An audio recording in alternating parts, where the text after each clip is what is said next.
and welcome. This morning I'm going to talk a little bit about white clay slip specifically. The white clay slip found on Salado Polychrome. This is a prehistoric Salado Polychrome sherd. And one thing that you'll see about Salado Polychrome white is, first of all, it's very thin. You can see the brown body clay. The body clay is brown. You can see the brown shining through in places. Not sure if you can see that on there, but it does. So it's thin. Also, it will crackle. Sometimes you have to look at it under a microscope, or not a microscope so much as like a magnifying glass to see the crackles, but they're there. And when it's thicker, they're more obvious. Sometimes when they get it too thick, the big chunks actually coming off. It tends to crackle a lot. But that's why it's so thin. That's why we're seeing through it here.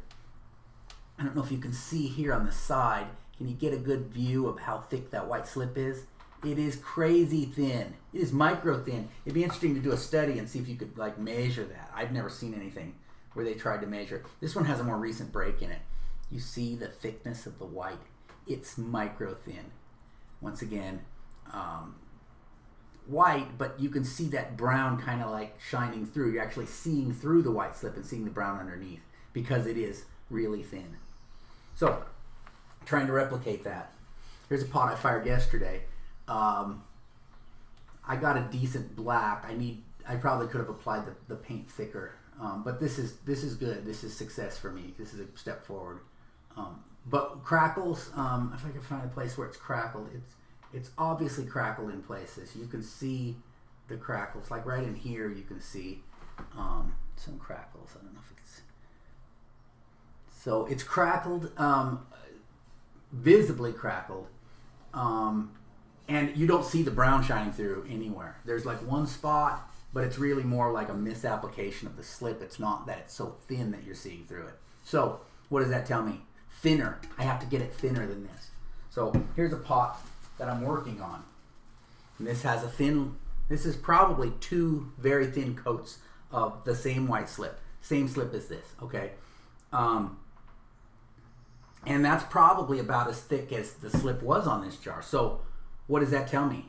I have to get it thinner than this, which to me is kind of crazy because that doesn't even look good. That looks like you need a couple more coats.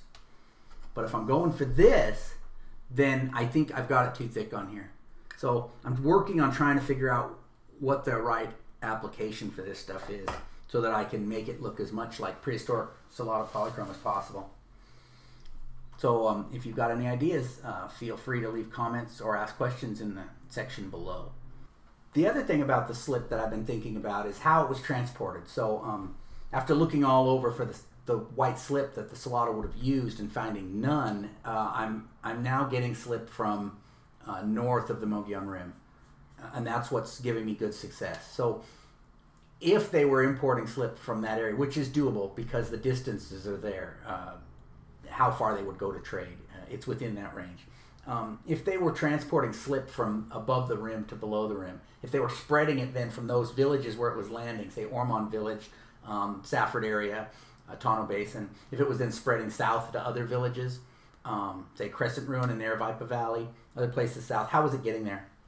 So I've been messing around with these. I got some like cotton cloth and putting balls of the white processed slip in it and tying it up.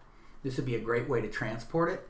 So I'm just experimenting with these. I'm gonna take some over to New Mexico with me next week and share them with the folks over at the field school.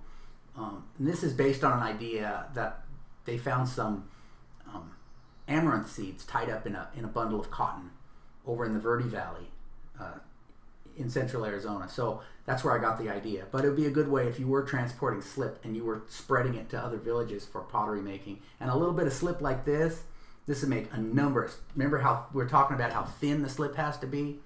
This would slip quite a few jars. Maybe this might even be like a year's supply for a potter right here, depending on how much they were producing. So just something to think about.